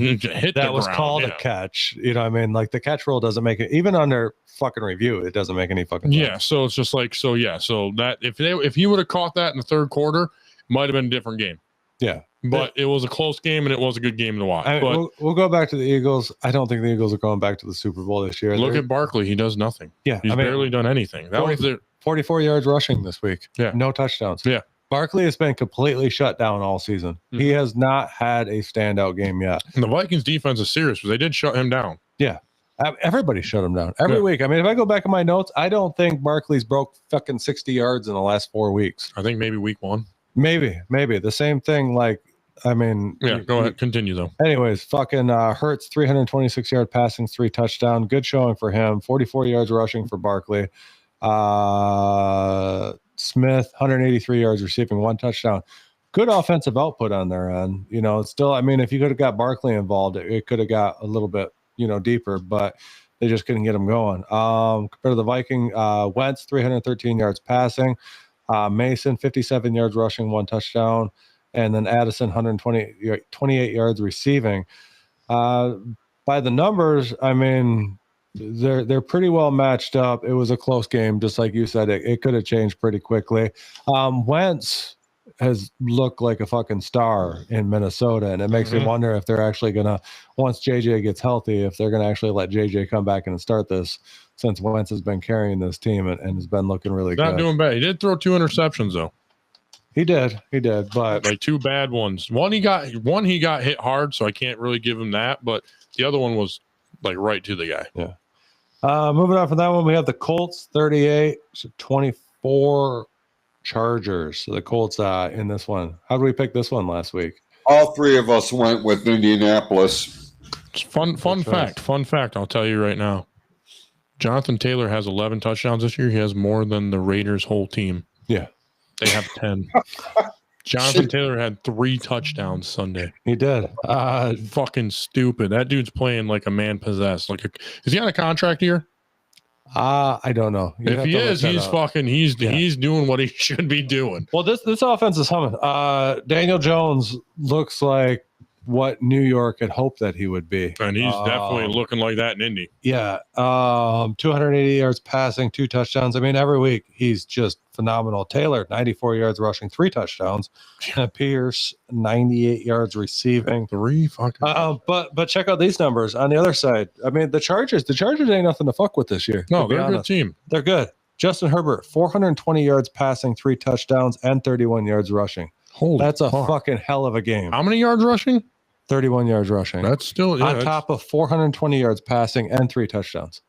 Like, that's fucking numbers right there. And then I don't even know how to fucking pronounce this guy's name, and I don't even know Gadsden the second, 164 yards receiving, 1 touchdown. Don't know who the fuck that dude is. Anyways, yeah, I mean, both those teams look great this year. Colts are still kind of that team right now in the AFC that everybody's kind of worried about. I think you have 100% to be worried about, because the way Jonathan Taylor's running, he's going to take them to the AFC Championship game either against, I think, either 3 teams. It's either one is going to be either the Chiefs. It's going to be the Chiefs. Yeah, either the Chiefs, Bills, and you're not going to like this, or the Steelers. I think those are the other 3 teams they could see unless he sees them earlier. What about? I mean, you look at the Bengals record right now. The Bengals are still in this. That is true. If Joe Flacco can keep them going and get Joe Burrow back, yeah, like the Joe switch is working out for them. Don't write those guys out yet, because Flacco's been on a tear since he's been back there. It's true. And honestly, if he keeps on that tear, do you even bring Joe Burrow back this year, or do you ride it out with Flacco? That's a tough call. If he carries them to the playoffs before Burrow comes back, or puts them in contention to get to the playoffs, call. Do you pull him from that and put back in Burrow, or do you ride the old man out? That is a very tough call. I guess you see who's looking better in practice. I don't know. I don't make enough money to make that call, but that's a very tough one. Okay, and then do you have anything to fill in on any of these, Jason, before I move on to the next one? With the whole Flacco Burrow thing, I figure you just keep with what's working. Yeah, you're not wrong. Unless there's some underlying thing that we don't know about, because we don't get the access to their locker room or whatever. But I mean, if you're winning with one guy, and that's what carries you into the postseason or whatever, that's the guy you stick with. And then the other one's on backup in the event that something happens that, they got to be pulled or whatever. So it's not a bad problem, but it's a good problem to have. Yeah, I would most certainly keep with what's working, because it's working for a reason. The camaraderie is there, the chemistry is there. Why fuck that up? That's true. That's fair. That's a good point, because Brown got his first 100-yard game with Flacco there as the first game. Yeah. I mean, was it the first or second? I think it was the first game. Okay, second but game. Still second game. He's been there 2 weeks now. Yeah. And he's already got him back to it. I think they're at 500 right now. Yeah. So he's turning that team around the right direction. It goes to show you, like, when Burrow comes back or he's healthy, does Burrow stand up and go, "This is my team"? They're paying him a shit ton of money. Are they going to want to keep him on the bench? Like, Burrow's good too. Burrow's probably arguably one of the better quarterbacks in the league. He's top 5, in my opinion. But like you said, if Flacco's working, keep running with him. You know what I mean? Like, you're not wrong. Why fuck with it? But moving on from that, Packers 27 over the Cardinals 23. I didn't watch this game. Obviously, it's the Packers. What did he say? Jonathan Taylor is so successful because teams can't put 9 in the box anymore since the Colts have a QB who actually throws. You're not wrong. That's a good point. He's got a cool QB that can throw, and he has wide receivers to throw to. Yeah, like the Colts are a good fucking team. They're a sleeper team in the AFC this year. That's for sure. Packers 27, Cardinals 23. Love 179 yards passing, 1 touchdown. Jacobs 55 yards rushing, 2 touchdowns. Dobbs 72 yards receiving compared to the Cardinals. This is another one. Do you keep the backup in? Because Brissett has been looking fucking phenomenal Over Murray. So where do you go with this? They gave up a hard fought game against the Packers. The Packers They're a good team. They're a good team, but they haven't looked as good as they did the first 2 weeks. And I do have to say that this team has kind of fallen off a little bit after those ever since that tie with Dallas. They've kind of slowed up. Like they won this game against the Cardinals, but the Cardinals running a backup quarterback who's throwing up numbers like a starting quarterback. So I guess they fought hard at this, but Brissett, 279 yards passing, 2 touchdowns. Knight, 57 yards rushing. McBride, 74 yards receiving, 2 touchdowns. That was another hard-fought battle. It could have went either way. Packers ended up winning it. I'm waiting for Packers to start taking some losses because, honestly, Micah Parsons hasn't, like, he played a pretty big effect in this game, but I don't think he's played an effect for the team that they were hoping for, because I don't think Love is that franchise QB they were looking for. And I think Love is going to be the one that holds them back from fucking making it super far into the playoffs. I still think they're looking for a franchise QB. But moving on from that, fuck the Packers. We'll move on to I think I might have picked this game correct compared to you two. Cowboys 44, Washington 22. Yeah, Eric and I went with Washington. I've been saying this since the beginning of the season. Cowboys are going to make the playoffs this year. They gave up Micah Parsons, but I fucking knew Prescott was going to have a fucking MVP caliber year, and he's showing it. Prescott. That's just because they got George Pickens because CeeDee Lamb got hurt, and then Pickens picked up the slack. And now CeeDee Lamb's back. So now they have the 2 of the best wide receivers playing right now. They do. That offense is fucking phenomenal. And the defense isn't playing bad either. Are they missing Parsons? Sure. But they're holding out and they're playing well. So I heard rumors of this. I heard Jerry Jones is talking to Las Vegas about Max Crosby. So that'd be fucking huge if he got rid of Parsons and brought in Crosby. Because he'll open the wallet. Oh yeah, he would. And he's got the wallet to open right now. Plus he has fucking a ton of first round picks that he could fucking deal off. Exactly. So you got Tom Brady in the office at LA. You'd be like, hey, dude, I'll throw you 2 first round picks and a second one next year and this and that. Like, you might be able to talk him into something. But if Crosby were to go to Dallas, that'd be nuts. Yeah, that would be huge. Or, somehow it would never happen. But, we could bring him back home here to Michigan. I don't know what the sources are correct or not, but I've heard he's talked about wanting to come back home, but you never know. Yeah, because a lot of people don't know this. Matt Crosby kind of grew up his younger years here. He grew up in Lapeer. Younger years here in Lapeer, Michigan. He did. So then he moved to Texas. Then he came back to play at Eastern Michigan, and then he went to Las Vegas. So he has roots here in Michigan, that's for sure. The problem is we wouldn't be able to afford him and sign Hutch. And honestly, Hutch is playing at a lot higher level this year than Max Crosby is. Hutch right now is leading in quite a few categories. He would be leading in sacks right now if it wasn't for fucking Terrion Arnold. I do have to say that. There we go.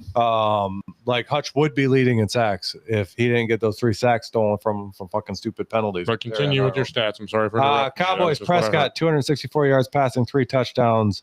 Williams 116 yards rushing, 1 touchdown, which gosh damn, my wife stole him from me in fucking fantasy. I tried fucking picking him up and my wife fucking took him and she's fucking killing everybody. Lamb 110 yards receiving, 1 touchdown. Pretty good game for his first game back. Pickens picked up that slack.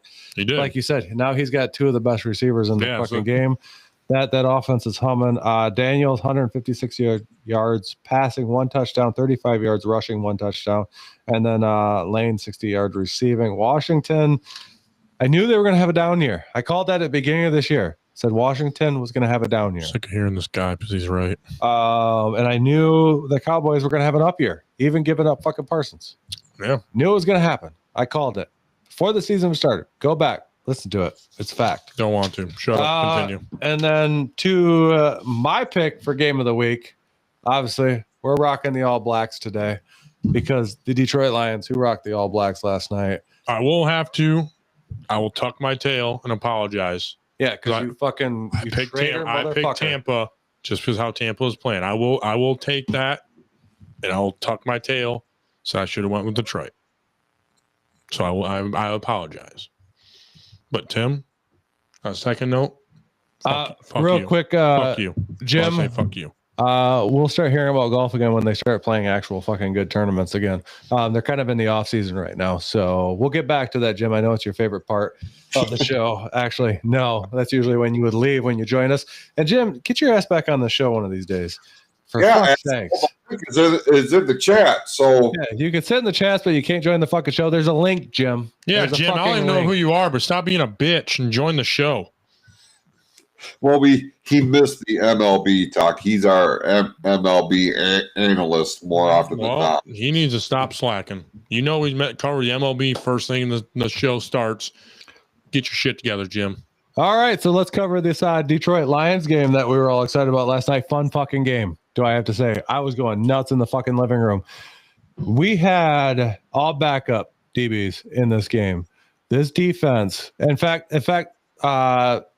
Dan Campbell apparently gave every member of the defense last night a game ball because they fucking held this game down. Those backups came in and proved that they have a place to stay. He only gave out 3 game balls. No, but it came out afterwards that he gave every person on the defense a game ball. That's fair. Yasin and Whiteside. I had to write these names down last night because those two guys. Whiteside made a huge play for that 2-point conversion to break that up. Fucking phenomenal gameplay. But mid-game, I wrote those 2 names down because those are the 2 standouts on defense to me. You know, DB-wise, that really stood up in this game and held down Jack Campbell. Fucking phenomenal game. Another great game for Hutchinson. Ton of QB pressures last night. Overall, that defense played lights out and held who everybody was saying was the MVP right now. Fucking Baker Mayfield to pretty much shit last night. He couldn't do anything. They had pressure on him like now. But in retrospect, Tampa Bay's defense also put a lot of pressure on us last night and kind of held us back from really letting this game go wild. Let me get to the stats and then you can finish real quick. Well, yeah. There's one game I'm surprised you didn't cover, but continue. I ran out of paper, bro. You're fine. Well, there's 2 sides of paper, but it's okay. Yeah, I only write on one. So 2 sides. When I had the Leafs to pick up. Goff, 241 yards passing, 1 touchdown. Gibbs, 136 yards rushing, 2 touchdowns, and 82 yards receiving. St. Brown, 86 yards receiving, 1 touchdown. Third, Tampa Bay, Baker, 228 passing, 1 touchdown. White, 38 yards rushing, and Otten, 65 yards receiving. The fact that Baker still went over 200 yards yesterday blows my mind. Yeah, and the majority of it was in the second half because I think in the first half they held them under 70 yards. They had 49 yards. Oh, yeah, 49 the yards. offense had 49 yards. Yeah, they shut them down. Yeah. Yeah, it was an outstanding performance by that secondary last night of being all backups. And I think quite a few of these guys have earned the chance to stay on this team. And I'm excited about it because that's the first time that I felt really good about the defense against a high output offense. Same thing. Give credit to Tampa Bay's defense because they were getting a lot of pressure on Goff last night and they held us back to where we could have been. This game could easily have been 52 points. You know, they were putting up crazy numbers in the first half, but that Tampa Bay defense really stepped up and held us down into the 20s when we could have easily been at 52. We had almost 300 yards of offense in the first half. Yeah. Like Gibbs had 100 yards rushing in the first half. Yeah, I mean, one of them was a 78-yard rushing. Yeah. You know, rushing touchdown. Yards, but yeah, it was a phenomenal fucking game. Detroit came back after losing to Kansas City and said, "We're going to show you who we really are, and we're going to beat the fuck out of Tampa Bay right now." And that's exactly what they did. And they did it at home, and it was an exciting game. I wouldn't say they beat the fuck out of them, but they beat them very well. Or they beat them good because Tampa Bay did shut them down in the second half.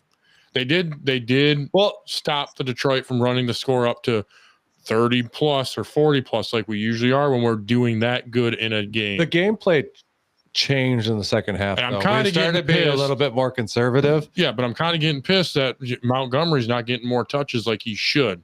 Yeah, but when Gibbs is going so hot, and I think that's why they're doing it. I understand that. I understand that getting too. 140 yards a game. Just like the one game, Montgomery had 150 yards rushing and 2 touchdowns, and Jahmyr Gibbs had 60 and a touchdown. Yeah, they go back and forth. Yeah, they do. They put Montgomery out there. He wasn't getting much. He couldn't get it cooking. But I'm surprised. I'm gonna bring this up that you didn't cover the New York Giants and Denver game. I was gonna, because Denver made history by scoring 33 points in the fourth quarter after getting shut out for 3 quarters. I was trying to, and I did it because of the NFC North game. Like, I was gonna cover that one instead of the Green Bay Packers game, but I was tossed up going, like, I'm gonna throw the Green Bay Packers in there because it's an NFC I just North game. after reading that and thinking how Denver really turned it around in 15 minutes to win that game was nuts. Yeah. That game right there, like you look at it, the NFC West, tough ass division right now. Besides the Raiders, but yes. Well, no, that's the AFC West. That's a tough division. NFC West with the Rams and all that. There's 3 5-2 game or 5-2 teams in the NFC West right now. That's the Seattle 49ers and Rams. Yep. Arizona's looking like shit. There's a lot of tough fucking divisions out there right now, and that's one game that I was going to cover because obviously I follow the games in the AFC West. Because I am a Chiefs fan, and so far there's 3 teams in that division right now that are fucking doing real well. Yeah. But yeah, even with Fred Warner out, the 49ers somehow squeaked out that game on Sunday night. Yeah, with fucking Mac Jones. Yeah, Mac Jones is playing good. That's another one we can bring up. When Brock Purdy gets healthy, do we take Mac Jones out or do we just run with Mac Jones? Not a chance. You run Mac Jones. Yeah, but how does Brock Purdy? I mean, obviously Brock Purdy just started making money, but this year, so he's not really hurting your cap too much at the moment. No. Well, let's get these picks going, Jason. Jason, feedback on the Lions game. Yeah, feedback. Sorry. The Lions had a definitive win last night on Monday Night Football. And, you can take so much into consideration. They were in prime time. They show up on prime time. They wore the black jerseys. They're virtually unbeatable in these things. They had the bounce back game that they desperately needed stemming from the loss in Kansas City. That bullshit loss. I was concerned to some degree about Tampa Bay because of how they had been playing. But Detroit came into Ford Field, and Scott has been with us all night here, and we do appreciate that. I believe he and his wife, Kim, were at the game last night. Wow. And so it's just a quick shout out there. But the way Green Bay has been playing, the way the Bears have been playing, like Detroit needed to win this game for a variety of reasons, and they certainly did. And it was a fun watch. It was a very fun watch. The second half, maybe not as dominant as what the first half was. Take nothing away from what Baker Mayfield has done up to this point, but I don't mind telling you, from my vantage point, it did not hurt my heart at all to see him all boo-boo face sitting on the sidelines. The other half of the doubleheader last night, I did watch pretty much in its entirety because I have the ESPN app on my tablet, and I was at work, so I was able to watch Seattle with a victory over Houston Texans. Sloppy game. Like I found myself having to force myself to watch this game. I wanted to turn it off so many times because it was just a sloppy performance. Seattle finally turned it around. They never really lost the lead. Houston, CJ Stroud, he was really, you could tell he was trying, man, but there was something off with this guy. He could not hit a receiver to save his fucking life. And some questionable calls with the officiating, which it seems like we're seeing more and more of this shit. With the officiating, these bad calls, the controversial calls, that was very much on display last night with the Seattle-Houston game. And Houston, I don't know, man. I expected more. They came out deflated. They came out without a lot of pizzazz. Seattle, I don't know what was going on with them. I mean, they were winning the game, but they weren't dominating the game. You know what I mean? It's just a sloppy performance from both teams there. Seahawks do pick up the win, but I'm sorry that I spent so much time watching that game. If I can be honest with you. Well, I know Houston's still got a pretty good defense. Their quarterback is just not firing on any cylinders right now. I don't know what's going on with him when he's got Nico Collins out there and he's got some pretty other good, decent receivers. They just can't get on the same page as they were last year. 2 years ago. Last year they still won the South last year. Yeah, they were okay last year, but they weren't the Texans of 2 years ago. Yeah, when CJ Stroud came out and all that. Yeah. All right, we'll go ahead and take a look at what is on tap for Week 8 in the National Football League. Ooh, we get to make our picks. Thursday night. Here, let me get my shit ready here. Thursday night football. We will be seeing the Chargers hosting the Minnesota Vikings. I'm going to go LA on this. I feel like it's in LA. Yes, sir. I'm going to go LA then too at home. Yeah, I'm going to take LA. I just say if it was in Minnesota, I might, because I think those are two evenly matched up teams, but I think the home field advantage is going to work out for LA. I think Jim Harbaugh's going to have him bounce back. Yeah. Okay. And then the early games. The Miami Dolphins are going to be visiting for McDaniel to get fired. What week is he getting fired? Is it going to be after they lose to the Falcons this week? They said they have no intentions on firing him, but continue, Jason. Let's see how bad they lose to the Falcons this week. Yeah. Look, you know me. I always try to root for the underdog, but since there's stakes in this shit now, I really want to say Miami's going to pull this out, but I got to go with the Falcons here. Yeah, Atlanta. They're gonna bounce back after that loss against 49ers. Yeah, and Atlanta's a good fucking team this year. I mean, obviously, and Miami's in the fucking... Write it down. Tim said the Dolphins. No, I did not say the Dolphins. It's Atlanta. They're gonna win this fucking game. It was worth a shot. Yeah, it was a good one, Eric. The Baltimore Ravens are going to be hosting the Chicago Bears. I believe Lamar's back. This will be his first week back. I'm taking Baltimore. I think his first week back, he knows that he needs to turn around for them to make the playoffs. I think he's going to turn around. I'm going to take Baltimore. I'm going to go Chicago. You're torn. I'm torn because Chicago's been on a run, but they've been on a run against subpar teams. Yep. And with Lamar in the backfield. And they're going to go against one of the best quarterbacks in the league this week. He's coming back. That team's going to be home. I'm going to go Ravens. Wow. I really thought you were going to go Chicago. No, I'm going to go Ravens. I really think that... Pick against me. I need to make up some ground, damn it. I think that Baltimore, they're going to win this one. All right. Will we see the New York Jets win their first game this season when they travel to Cincinnati to play the Bengals? Not against Flacco. No, Flacco's playing really good in Cincinnati, and he's got two of the best wide receivers in it. Yeah. So I'm gonna take Cincinnati. The Jets are going to go 0-16 this year. Who you got, Jason? Cincinnati. Okay. Yeah. The Carolina Panthers are hosting the Buffalo Bills. Bills. I'm going Carolina. Your heart's talking to you, Jason. You can change it. I'm not doing it, Eric. I'm going to go.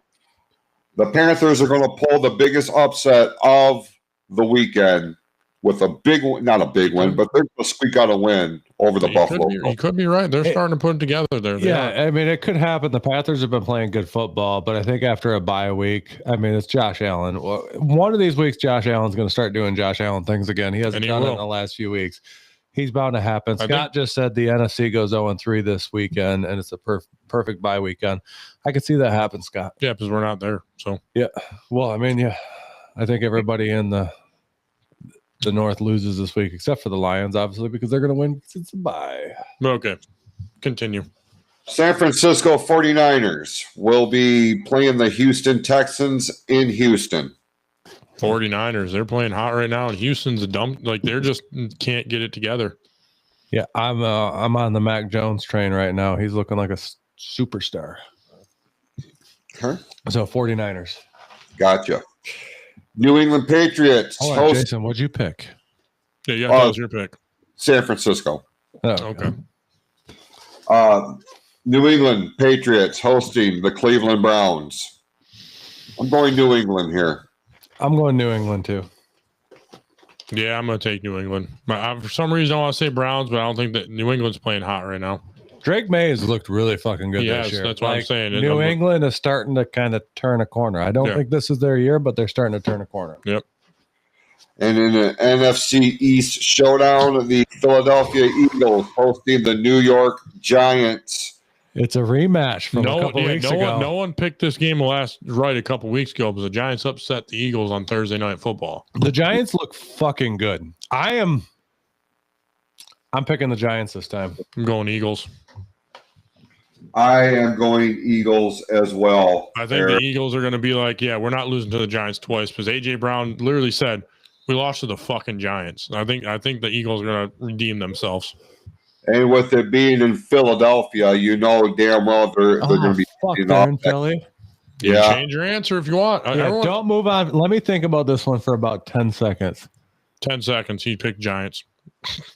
Oh, I didn't realize they were in Philly. That home field advantage does play a big. Yeah, you got Philly fans screaming at you. Yeah, it's a little different. But Scattaboo and okay, so I am making the switch to the Eagles. Fuck, only because they're Jason. at home. Damn it! If it was at home for the Giants, I would have picked the Giants. But that home field, that 12th man makes a big fucking difference. Damn it! We could have stole one, Jason. We could have all of stole us on one. the Eagles on that one. Your late games this week. The New Orleans Saints hosting the Tampa Bay Buccaneers. I apologize. Is that a 4:00 game? Yes, sir. It was a 4 o'clock okay. game. You said late games. I'm thinking that's not prime time. Later And I'm games, like, what the fuck? Well, because you can see Sunday Night Football, so you can see the I late see game. it now. You use your eyeballs. Tampa Bay. Tampa Bay. Yeah, Tampa Bay. I've picked New Orleans twice this year, and they've let me down every time.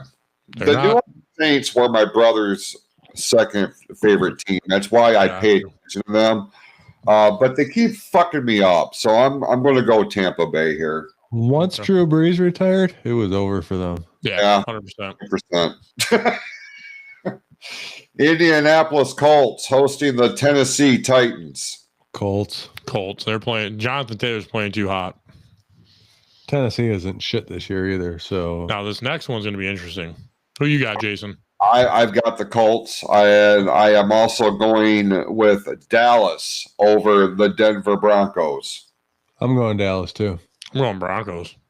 Coming back from being shut out 3 quarters and then scoring 33 points in the fourth. I'm sticking with the Broncos. I just think that Dallas offense is too much.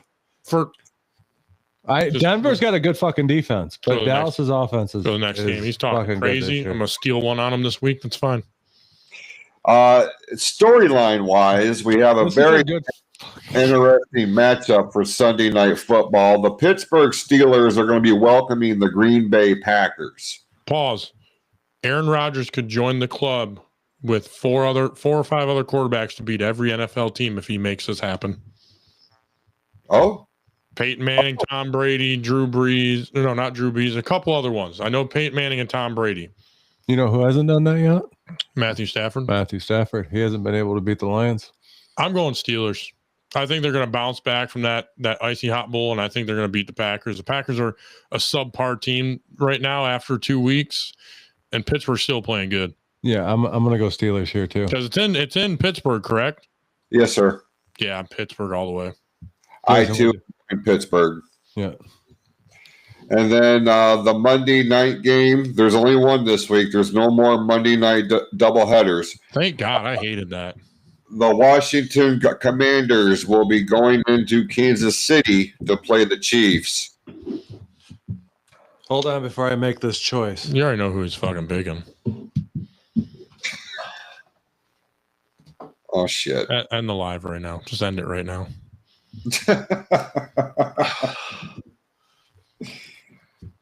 He's picking the Commanders.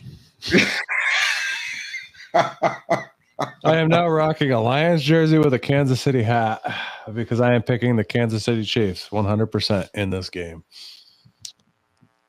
I'm going Commanders. I think they're going to upset the Chiefs in Arrowhead. I really do. It's in Arrowhead. Even though they got the refs on their side, I think they're going to be able to pull it off. See, that's it right there. That's not it. They're in Kansas City, and the refs are wearing red and white stripes. Like Exactly. I'm still going Commanders. I think they're going to do it. Why would you do that? Do what? You know there's dinner on the line here. Yeah, and I gotta steal one on you. And I feel like I'm gonna steal two on you this week. You're I'm gonna just trying to like pick opposite of me now. No, I'm not. I really think Jaden Daniels is gonna have a breakout game this game. Jaden Daniels ain't gonna do shit. It's the fucking Chiefs. Mahomes is playing at MVP levels like he hasn't in 3 years. Their defense is fucking playing phenomenal. They can't win them all, and this is going to be one they don't win. Dude, they've already lost 3 this year. They're not losing very many other ones. Yeah, they're going to lose another one. That's going to be this week to Washington. Jason, what did you pick? Yeah. Play it smart here. Washington, duh. I really want to pick Washington. I do, because Kansas City is starting to piss me off. They're becoming the Yankees and the LA Dodgers. That's the fucking problem. You know what the funny thing is they're not spending the money. They have the lowest payroll for receivers in the whole entire NFL. Aren't they paying Patrick Mahomes like $500 million over 10 years or something? Over 10 years, they pay him $50 million. He's not even the highest paid quarterback. No, but still, it's a lot of money. What they're lacking in payroll, they're more than making up for in favoritism. And paying the refs. It's lies. Now, when they played the Lions, I was all about this argument. But now that they're not playing the Lions again, you can't. We're not doing this. We're not doing this. Lions. Yeah, they got some favorable calls against the Lions. That's been the only game so far. Shit. I'm going Kansas City. I'm going Kansas. Good because choice. Eric and I are too close here, and I need to distance myself from Eric. That's fair. That's fair. But I'm gonna steal one from you and Tim this week. 2 from Tim. He fucked up. We almost had one when he picked the freaking against the Eagles. We should have never said home field advantage. And you know what the funny thing is the fucking Giants are probably going to win this week. I will be pissed if we all 3 of us miss that. And then I'll be like, son of a bitch. Because the Giants are playing really fucking, as much as it would be a crime to wear that hat with that jersey, the Commanders are way too banged up. Washington would be lucky if Daniels even plays. That's a true point. This is a smart man. We need to have him on the show sometime. Scott, you need to join this show. Very intelligent man. Yeah, he is. He knows his shit. He needs to come on live with us sometime. I'm going to stick with the Commanders. I'm going to stick with it and hope. You keep making those mistakes, young man. And I'm going to just figure out what I want for dinner. I'm not wearing a red hat right now. Where are we going to dinner? Let me, where do I want to go to dinner? We're going to Sam's Coney Island, so you can shut up. No, we're not. We're going somewhere that serves alcohol. You guys are buying. It's fair. And who's driving? Because by the end of this night, I ain't gonna be able to fucking drive. The bottom loser drives. Loser drives. Oh shit! So the other two can drink and all that. The other one can drink too, but he has a chance of getting DUI. But bottom loser drives. Not in saying drink and driving. It's good. Do not do it. It's a very bad thing to do. But I'm thinking steak. I'm thinking shut up. We still got a nice we still got 10 weeks. 24-ounce prime or ribeye, and just keep the fucking whiskey flowing that night. That's all I'm saying. Well, we don't got Tim's 2 minutes of shitty golf, so let me give you the quick rundown of the top 10 power rankings in the NFL after Week 7, if I could. This is bullshit, by the way. Number 10 is the Denver Broncos. Number 9, the Buffalo Bills. At number 8 is the Tampa Bay Buccaneers. Number 7, the Los Angeles Rams. 6 is the Philadelphia Eagles. 5, the Green Bay Packers. 4, the Seattle Seahawks. They dropped down a spot. Okay. At number 3, raising up 6 spots, is the Kansas City Chiefs. Also rising 6 spots, coming in at number 2 is the Indianapolis Colts. And at number 1, the Detroit Lions. Hell yeah. Okay, I like this one because I saw one also that got put out that didn't even have the fucking Lions on it. I'm like, you guys are fucking stupid. Yep. Can you pull Hold up? on, I gotta take this red hat off because it doesn't, like Scott was right, it doesn't mesh well with the Lions jersey. No, so it hold does on. not. But can you pull up the top 10 of the AP polls of college football? We need to get into that a little bit. Stand by. And we do need to talk a little bit about Saturday's game and how that's going to go. Okay. Yes, sir. The top 10. You want me to go from bottom up? Yep. 10 to 1. All right.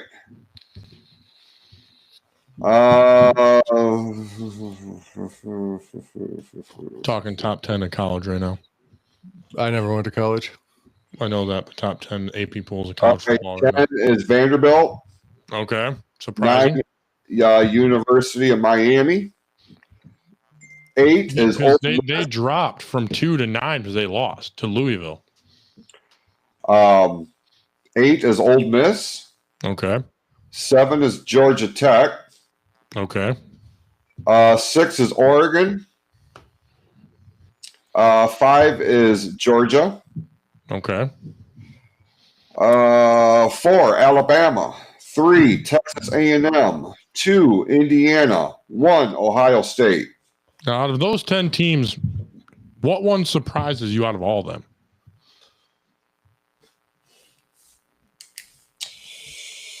The innards of me want to say Ohio State, but I can't do that. No, what team has not really ever been ranked in the AP pools, and what they're. I don't know. Seeing Indiana ranked as high as they are. Thank you. Is what surprises me. They are the sleeper of the Big Ten. I think they're going to give Ohio State a run for their money. I really do. I really do too. Where's Michigan on that list? I'm looking 25. at it. Yep, they're at number 25. They beat Washington. They got back into the 25. Yep. This is rivalry week? Where's State at? State's not even ranked. They're not ranked. Oh, okay, so No. we have 2 unranked or almost unranked teams. Yeah. Going at it this weekend. Is it in Lansing or is it at the Big House? I can't remember. I think it's at the Big House. I think it is as well. Because usually when Michigan plays at home against State and Ohio State, it's both that's in that same year. They usually go away. They are in East Lansing. They are. It is a prime time game. They're starting at 7:30 in East Lansing. Yes. Okay. That was going to be a very interesting game. Um, Now, you are a State fan, and I yes, sir. respect that. What is your concerns with this game coming up? I'm not really concerned. Really? I am not. Okay. I look, State Michigan has not been the powerhouse that it has been, clearly. No, but also you got to understand, too, we do have a true freshman at quarterback. Absolutely. When's the last time we had a true freshman at quarterback? Probably Chad Henning. I believe so. And so that was back in the early 2000s. So, yeah, so I don't expect us to be that powerhouse right away with him. Granted, I feel like we're playing better than what I expected this year. I feel like I know it's going to sound assholish, but I'm just not what the hell's going on here? What happened? Everything froze up. Can you still hear me? Yeah. Okay. All of my tabs are froze. You're still alive. Yeah, you're still Okay. just fine. That's great news. However, I can't get back to the Riverside page. You got me. I had to get him. He was sitting there talking, and I turned his mic off. You got me. I'm like, I hear an echo. I'm like, I'm not talking. I'm like, you got me for a second. But waiting for the exact time for him to start talking about Michigan. But you're not shut him down. concerned. Okay, so I respect that. I'm not concerned in the aspect of, oh my God, Michigan is going to come out and embarrass Michigan State. I don't see that. This is going to be There it is. It's going to be a good game. Yeah. So we are still live. Yes, we are. Eric and I. So we could probably talk. I mean, Fuck. That is unfortunate. Yeah, like he's the one leading the show right now. Well, not anymore. Yeah. So concerns wise, I think Michigan wins this game, to be honest. It's Michigan. If I had to favor, I'm not a big college football guy myself personally. That's fair. That's more of your alley up of the show. I spend more time on the NFL. But if I had you're killing it in the picks. If I had to pick one team, I'd pick Michigan all the way. Just because green doesn't really fit me as a color. So that, and they don't have the talent and the recruiting pool as Michigan does. When the championship 2 years ago has a lot to do with that. That's why we got that transfer from Alabama, that running back, and he's been killing it this year. And I think that's really what's going to come down to this game, because it doesn't matter. It's a rivalry game, and those games are always played different. Yeah, I think the bigger rivalry game this year is going to be Michigan-Ohio State. When that one happens. 100%. So we'll get to that. But other than that, it is 8:11. Jason's off the show. I don't even know if we're going to finish this. We're still getting texts. So, I think you and I are still live. So I don't know how this is going to turn out. Is it going to finish out? Is this going to happen? We're still getting messages. Scott's still with us. So is this a first on the show? This is a first. It's just Eric and I. So we'll probably wrap it up here at this point in time. Pretty much. But yeah, Michigan this weekend's my pick. Your pick at Michigan. So for everybody out there, thank you for joining us tonight. Be awesome to yourself. Please like, share, and follow the Sports Reel podcast page and the PFC Entertainment Network page.